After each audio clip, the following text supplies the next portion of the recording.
Hello students, कैसे हैं आप लोग? आई होप आप लोगों की पढ़ाई अच्छी चल रही होगी।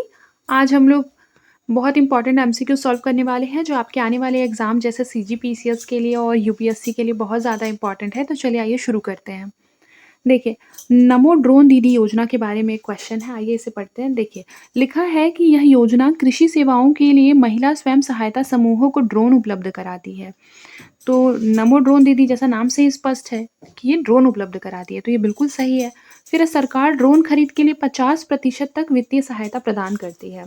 तो देखिए, 50% नहीं बल्कि सरकार यहाँ 80% तक वित्तीय सहायता प्रदान करेगी नमो ड्रोन दीदी योजना के तहत, ठीक है। फिर उसके बाद देखिए, और जो शेष 20% लागत है उसके लिए स्वयं सहायता समूह जो है 3% ब्याज अनुदान के साथ राष्ट्रीय कृषि अवसंरचना वित्त पोषण सुविधा से वो लोग ऋण ले सकते हैं, ठीक है। फिर देखिए, फिर क्या लिखा है कि इसमें महिला स्वयं सहायता समूह सदस्यों के लिए अनिवार्य 15 दिवसीय परीक्षण कार्यक्रम भी शामिल है। तो ये बात बिल्कुल सही है। तो ये स्टेटमेंट गलत हो गया क्योंकि 80% है। तो इस तरह से हमारा करेक्ट आंसर हो जाएगा ऑप्शन नंबर सी। फिर देखिए, हाल ही में समाचारों में रहा जो माउंट लेवोटोबी लाकी लाकी निम्नलिखित में से किस देश में स्थित है? तो याद रखिएगा कौन से कंट्री में स्थित है, ये इंडोनेशिया में स्थित है। फिर अगला क्वेश्चन है कि हाल ही में वियतनाम भारत द्विपक्षीय सेना अभ्यास के संदर्भ में निम्नलिखित कथनों पर विचार कीजिए। यह द्विसेवा भागीदारी का पहला उदाहरण था जिसमें कि भारत वियतनाम की थल सेना वायुसेना दोनों शामिल थे, तो ये चीज़ सही है। यह अभ्यास जयपुर में नहीं बल्कि अंबाला में आयोजित किया गया था। इस चीज़ को याद रखिएगा, जयपुर में नहीं किया गया था। तो अगर हम 2 को एलिमिनेट कर देंगे तो हमारा करेक्ट आंसर आ जाएगा ऑप्शन नंबर सी। हाल ही में खबरों में रही थाडो जनजाति मुख्य रूप से भारत के किस राज्य में पाई जाती है? जो थाडो जनजाति है वो मणिपुर में पाई जाती है। फिर देखिए, अगला क्वेश्चन क्या है कि निम्नलिखित में से किस हालिया सरकारी पहल का जो उद्देश्य है पारंपरिक रूप से सार्वजनिक प्रभुत्व वाले क्षेत्रों में निजी क्षेत्र की भागीदारी को बढ़ावा देना है? तो इस चीज़ को याद रखिए, राष्ट्रीय मुद्रीकरण पाइपलाइन, ये चीज़ सही है, ठीक है। इसमें निजी क्षेत्र और सार्वजनिक क्षेत्र दोनों का भागीदारी है। आत्मनिर्भर भारत में भी निजी क्षेत्र और जो निजी क्षेत्र और सार्वजनिक क्षेत्र दोनों की क्या है, भागीदारी होती है, ठीक है। लेकिन जो मनरेगा हो रहा है उसमें पूरी तरह से ये सार्वजनिक क्षेत्र पे बेस्ड है। तो इस तरह से इसका करेक्ट आंसर हो जाएगा ऑप्शन नंबर सी। देख लीजिए, राष्ट्रीय मुद्रीकरण पाइपलाइन कब शुरू किया गया था? अगर इसका क्रम सजाने वाला क्वेश्चन आएगा तो याद रखिएगा, जो राष्ट्रीय मुद्रीकरण पाइपलाइन है वो 2021 में शुरू किया गया था, 2021 में। उसके बाद आत्मनिर्भर भारत अभियान जो है ये 2020 में शुरू किया गया था। उसके पश्चात मनरेगा जो है वो 2005 में शुरू किया गया था, ठीक है। इस चीज़ को याद रखिएगा। फिर देखिए, एमएसएमई को समर्थन देने में चैंपियंस पोर्टल की भूमिका का सबसे अच्छा वर्णन कौन सा करता है? तो याद रखिएगा, जो चैंपियंस पोर्टल है वो बेसिकली एमएसएमई के लिए वन स्टॉप शिकायत निवारण प्रणाली के रूप में कार्य करता है। ऑप्शन नंबर 20 का करेक्ट आंसर हो जाएगा। फिर अगला क्वेश्चन है कि कौन सी सरकारी योजना का उद्देश्य एमएसएमई को वित्तीय अभिगम में सुधार करना है? तो मुद्रा योजना, सूक्ष्म इकाइयों के लिए ऋण गारंटी निधि, डिजिटल इंडिया मिशन जो है बेसिकली इसका मेन जो उद्देश्य है वो है सशक्त समाज बनाना और नॉलेज इकोनॉमी में विकसित करना और बेसिकली डिजिटल बुनियादी अवसंरचना का विकास करना। तो उसका जो करेक्ट आंसर हो जाएगा ऑप्शन नंबर ए। एमएसएमई के लिए उद्यम पंजीकरण पोर्टल के संबंध में निम्नलिखित कथनों पर विचार कीजिए। सबसे पहले क्या लिखा हुआ है, या जीएसटी और पैन डेटा को जोड़कर एमएसएमई पंजीकरण को जो प्रक्रिया होती है उसकी वो सरल बनाता है, तो बिल्कुल सही है। फिर है, एमएसएमई हेतु सरकारी लाभ प्राप्त करने के लिए उद्यम पोर्टल पर पंजीकरण आवश्यक है, अनिवार्य है, तो ये भी बिल्कुल सही है। उस तरह से ऑप्शन नंबर सी जो हो जाएगा करेक्ट हो जाएगा। फिर देखिए, ये जो दिल्ली मुंबई औद्योगिक गलियारा वाला जो क्वेश्चन है इसमें लिखा है दिल्ली मुंबई औद्योगिक गलियारे का भारत के 4 राज्यों तक विस्तार है और इसमें 8 औद्योगिक क्षेत्रों का विकास शामिल है। तो अच्छा बताइए, ऐसा हो सकता है कि दिल्ली मुंबई औद्योगिक गलियारा जो है वो 4 राज्यों तक ही उसका विस्तार सीमित हो सकता है? ऐसा नहीं हो सकता। नहीं हो सकता। तो जो अगर हम कॉमन सेंस लगाएं तो हम अगर फर्स्ट ऑप्शन को एलिमिनेट करते हैं तो हमारा करेक्ट ऑप्शन निकल कर आता है ऑप्शन नंबर बी। आपको कॉमन सेंस भी लगाना है। क्वेश्चन केवल नॉलेज के बेस पे सॉल्व नहीं किया जा सकता। खास खास बात यह है इस क्वेश्चन की कि मतलब खास करके जो यूपीएससी के क्वेश्चन पेपर हैं, देखिए उसे बहुत ही नॉलेज और कॉमन सेंस दोनों को लगाकर सॉल्व करना पड़ेगा, ठीक है। निम्नलिखित में से कौन सा राज्य पूर्वी तट आर्थिक गलियारे का हिस्सा नहीं है? तो याद रखिएगा कौन सा नहीं है, तो ये तेलंगाना नहीं है। ठीक है, फिर हमारा अगला क्वेश्चन है, भारत में विशेष आर्थिक क्षेत्रों के संबंध में एक क्वेश्चन है। देखिए, सबसे पहले तो जो स्पेशल इकोनॉमी जोन होते हैं वो इस तरह के क्षेत्र होते हैं जिन्हें कि कर और व्यापार अनुकूल प्रोत्साहन देकर निर्यात को बढ़ावा देने के लिए नामित किया गया है। ठीक है, तो ये बिल्कुल सही है।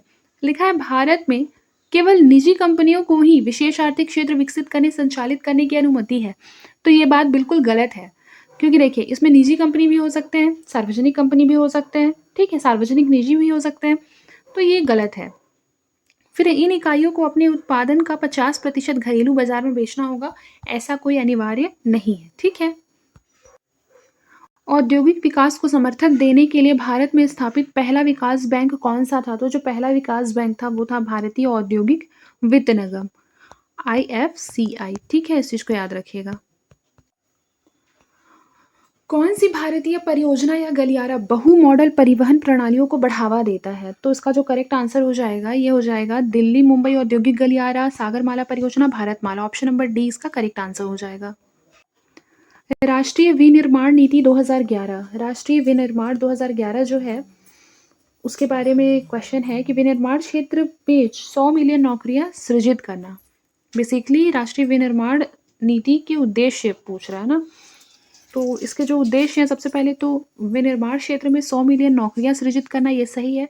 वर्ष 2022 तक विनिर्माण से सकल घरेलू उत्पाद का 33% हिस्सा प्राप्त करना, ये चीज़ सही नहीं है। ठीक है, ये डेटा जो है ये सही नहीं है, तो ये हमारा रॉन्ग हो जाएगा। और जब हम दूसरा स्टेटमेंट रॉन्ग कर देंगे तो हमारा करेक्ट आंसर निकल कर आएगा ऑप्शन नंबर सी।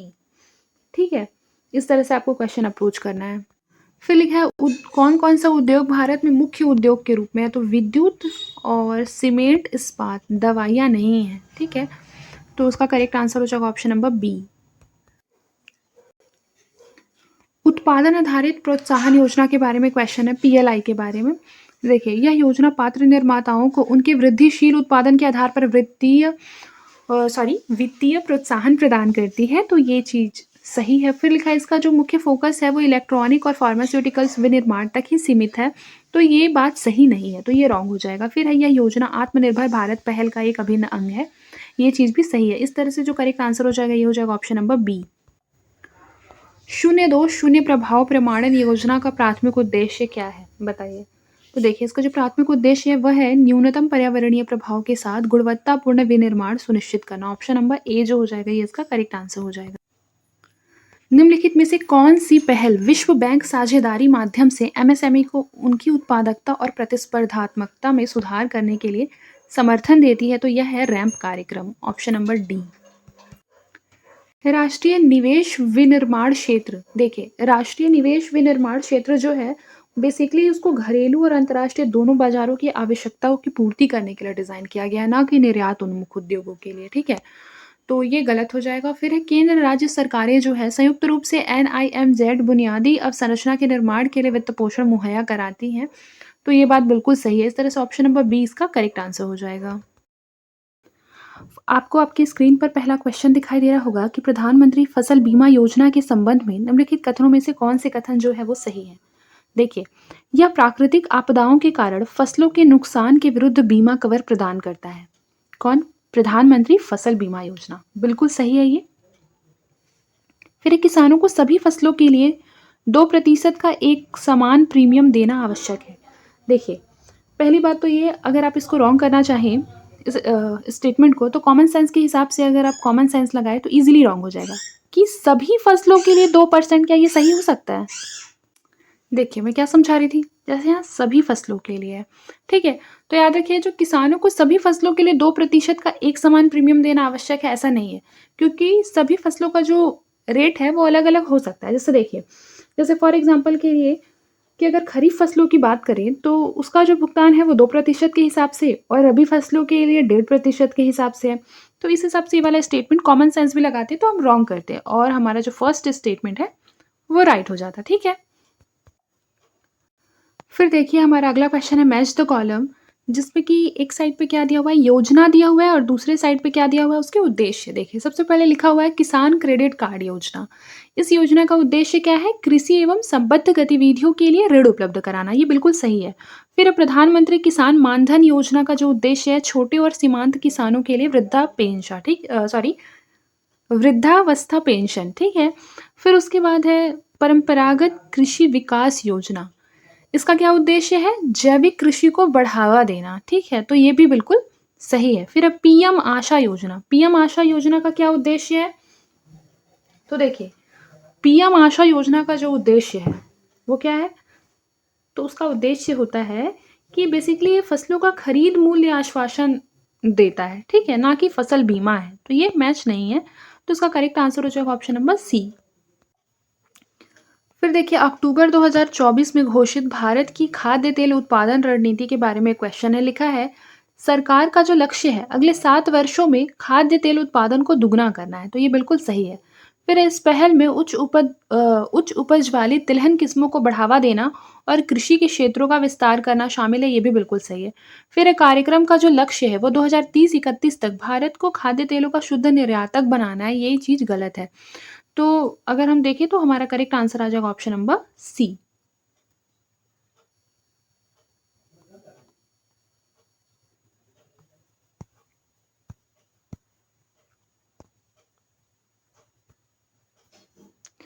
फिर देखिए, हमारा अगला क्वेश्चन क्या है? क्लस्टर आधारित विकास के माध्यम से जैविक कृषि को बढ़ावा देने के लिए निम्नलिखित में से कौन सी पहल शुरू की गई है?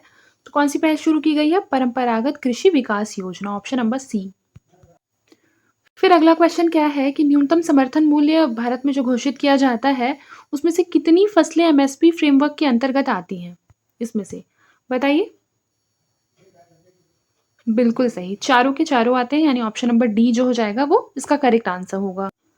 फिर देखिए, भारतीय किसानों को दी जाने वाली सब्सिडी के संदर्भ में निम्नलिखित कथनों पर विचार कीजिए। सबसे पहले लिखा हुआ है उर्वरक सब्सिडी सीधे किसानों को देने की बजाय कंपनियों को दी जाती है। क्या ये बात बिल्कुल सही है? बताइए। बिल्कुल, ये बिल्कुल सही है।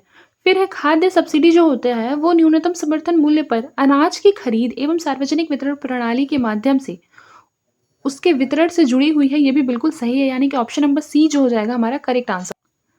फिर हमारा 7th नंबर क्वेश्चन है कि भारत सरकार ने पशुधन विस्तार सेवाओं में ग्रामीण महिलाओं को सशक्त बनाने के लिए पशु सखी पहल शुरू की है, ये सही है। फिर यह पहल महिलाओं को बुनियादी पशु चिकित्सा देखभाल प्रदान करने, पशुधन उत्पादकता में सुधार करने के लिए प्रशिक्षित करती है, ये भी बिल्कुल सही है।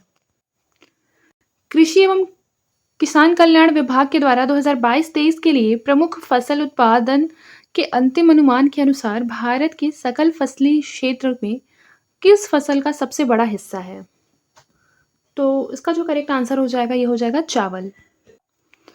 भारत में कृषि वित्त पोषण के संदर्भ में एक क्वेश्चन लिखा हुआ है, आइए इसे देख लेते हैं।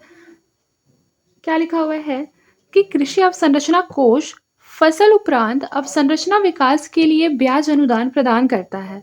फिर दूसरा क्वेश्चन है कि प्राथमिकता क्षेत्र ऋण जो होता है उसके तहत बैंकों को अपने कुल ऋण का 40% कृषि और संबद्ध गतिविधियों के लिए आवंटित करना अनिवार्य है। तो इसका हमारा करेक्ट आंसर हो जाएगा ऑप्शन नंबर ए, क्योंकि ये वाला स्टेटमेंट जो है ये सही है। और 40% कृषि प्राथमिकता क्षेत्र ऋण के बैंकों को कुल ऋण का 40% कृषि के लिए आवंटित करना है, ये चीज गलत है, क्योंकि कृषि के लिए हमें पता है कि 18% जो है वो निर्धारित है, ठीक है। तो ये रॉन्ग हो जाएगा, करेक्ट आंसर हो जाएगा ऑप्शन नंबर ए। फिर लिखा है कौन सी पहल जो है वो कृषि के लिए परिवहन बुनियादी अवसंरचना में सुधार करके फसल पश्चात होने वाले नुकसान को कम करने पर केंद्रित करता है। तो उसका जो करेक्ट आंसर हो जाएगा वो हो जाएगा ऑप्शन नंबर डी, कृषि उड़ान परियोजना, ठीक है। नवीनतम अनुमानों के अनुसार भारत में बागवानी फसलों का सबसे बड़ा उत्पादक राज्य कौन सा है? तो इसका जो करेक्ट आंसर हो जाएगा ये हो जाएगा ऑप्शन नंबर डी, यूपी, ठीक है। ऑपरेशन ग्रीन्स जो है वो पहल का सबसे अच्छा वर्णन कौन सा करता है? कौन सा ऑप्शन? तो देखिए, इसके तहत टमाटर, प्याज और आलू फसलों के लिए मूल्य स्थिरीकरण सुनिश्चित करना है, ये ऑपरेशन ग्रीन्स का क्या है? उद्देश्य है, ठीक है। फिर हमारा अगला क्वेश्चन है भारत में भूमि उपयोग पैटर्न के संदर्भ में निम्नलिखित कथनों पर विचार कीजिए। देखिए, स्थायी चारागाह भारत के कुल भौगोलिक क्षेत्र का 10% से अधिक हिस्सा है, तो ये बात गलत है, क्योंकि स्थायी चारागाह जो है वो भारत में 10% से कम है, ठीक है? तो अगर हम 2 को एलिमिनेट करते हैं, तो हमारा correct answer option number C निकल कर आता है। फिर हमारा अगला क्वेश्चन न्यूनतम समर्थन मूल्य से रिलेटेड है। देखिए, एमएसपी की जो घोषणा है वो खरीफ और रबी दोनों फसलों के लिए उनकी बुवाई के पहले ही कर दी जाती है, उसी को तो एमएसपी कहते हैं, तो ये चीज़ सही है। फिर देखिए, इसका जो निर्धारण होता है कृषि लागत मूल्य आयोग की सिफारिशों के आधार पर होता है, ये भी सही है। लिखा है सरकार का दायित्व है कि वह सभी फसलों को सीधे न्यूनतम मूल्य पर खरीदे, तो ऐसा नहीं है। सभी फसलों को वो नहीं खरीदती है, बल्कि 22 फसलों को खरीदती है, ठीक है? तो इस तरह से हमारा करेक्ट आंसर हो जाएगा 1 एंड 2 ऑप्शन नंबर ए।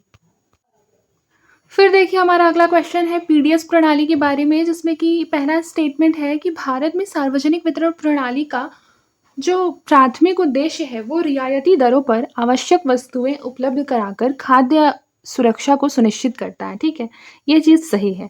फिर सार्वजनिक वितरण प्रणाली जो है उसका संचालन जो है वो पूर्णतः केंद्र सरकार के अधीन है, इसमें राज्य सरकारों की कोई भूमिका नहीं होती। तो ये चीज़ गलत है, क्योंकि केंद्र सरकार और राज्य सरकार दोनों संयुक्त रूप से मिलकर जो पीडीएस प्रणाली है उसको सफल बनाते हैं, ठीक है? तो अगर हम 2 को एलिमिनेट कर देते हैं तो हमारा correct answer option number B निकल कर आता है। फिर देखिए, भारत में कृषि आपूर्ति श्रृंखलाओं में सुधार के लिए सरकारी पहलों के संदर्भ में एक क्वेश्चन है। देखिए, प्रधानमंत्री किसान संपदा योजना, कृषि इंफ्रा फंड और ई राष्ट्रीय कृषि बाजार, ठीक है? तो इसका जो करेक्ट आंसर हो जाएगा ये हमारा हो जाएगा ऑप्शन नंबर डी, क्योंकि ये सारे जो हैं वो सारे ही आपूर्ति श्रृंखला वृद्धि पर ध्यान केंद्रित करते हैं। तो इसका जो करेक्ट आंसर हो जाएगा हमारा वो हो जाएगा ऑप्शन नंबर डी। फिर देखिए, चिकित्सा उपकरण उद्योग को सुदृढ़ बनाने की योजना के संदर्भ में निम्नलिखित कथनों पर विचार कीजिए। सबसे पहले लिखा हुआ है इस योजना का जो उद्देश्य है वो घरेलू विनिर्माण क्षमताओं को बढ़ाना और चिकित्सा उपकरण क्षेत्र में आयात पर निर्भरता को कम करना है।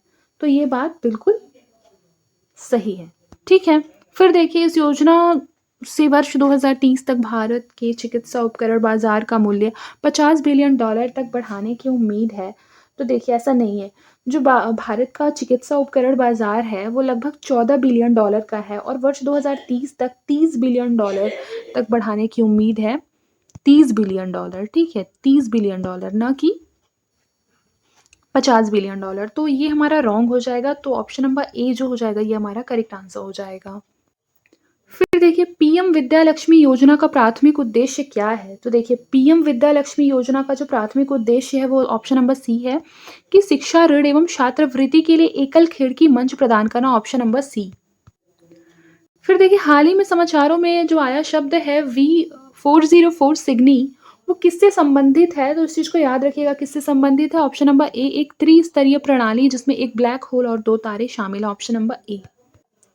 फिर अक्सर समाचारों में रहने वाला माउंट अन्नपूर्णा किस देश में स्थित है? तो याद रखिए, जो माउंट अन्नपूर्णा है वो कौन से देश में स्थित है? नेपाल में, ऑप्शन नंबर बी इसका करेक्ट आंसर है।